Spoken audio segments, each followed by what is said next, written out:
Well, I had a bunch of replays for the M6 heavy tank to show you, but the Mark 1 heavy tank micro patch came along and rendered all 915 replays from before the micro patch completely inoperable.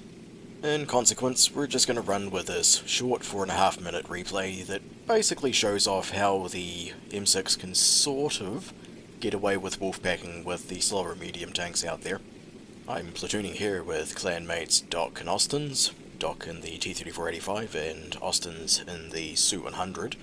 Both fantastic machines in their own right. The Soviets are definitely blessed with a wealth of good tier 6s. And the synergy here is not too bad. Doc's got the absolute mobility, the M6 here has the hit point pool to hold enemies in place, and Austin's 122mm on that Su-100 is a little ridiculous at this tier. It definitely has the punch and the DPM to make the enemy sort of regret biting off more than it can chew. And as I'm bombing it along here at 35 kilometers uphill, you can see this thing's definitely got the guts in the engine department to keep up with the medium wolfpacks. It's only really the Cromwell that this thing would struggle to at least be usefully close to. This Sherman 3 doesn't pose much of a problem, but the stealth IS that just popped up certainly does. We really shouldn't have relied on that T-34 at D2 to give us advance warning. Those things are blind as a bat. Lucky for us, the IS is playing extremely aggressive, underestimating the threat of 3 tier 6s. Because the Sherman 3 can't provide much in the way of meaningful support and can easily be one-shot by the Su-100 in any case. And we should be able to knock it out before the Wolverine and Fury get in close enough to lend a hand. So now we're going to play peekaboo around this rock. As I have mentioned many times before, solid cover is your friend.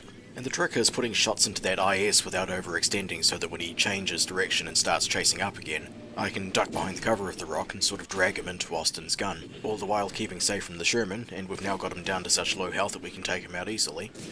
With the one shot that he got against me, the only damage he's going to do to me. And just like that, we're free to start dealing with the lower tiered enemies, the Sherman 3, the Wolverine, and the Fury. All of us still on decent hit point levels, except for Austin, who suddenly made the acquaintance of an unseen Nashorn.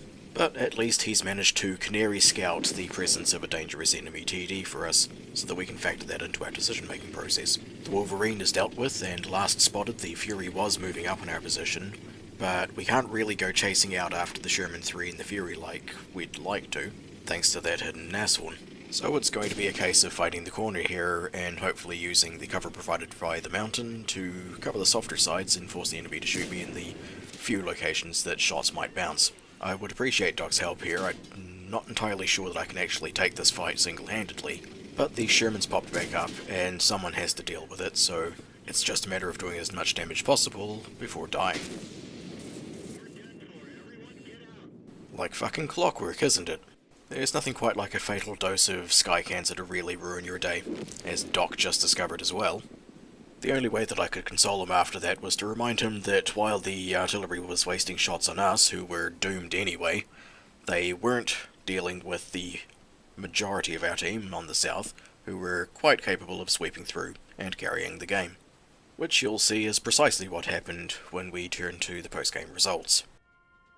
As you can see, it is ridiculously easy to farm WN8 in an M6 heavy tank. Just keep an eye on positioning so that you don't die too quick, so that you've got all the solid cover you need to last long enough to do a bit of damage, and you will easily outperform 90% of the people playing this tank, and use that mobility to coordinate with platoon mates to take down tougher opponents. That really is the best aspect to this tank. Its performance review says that it works well with others.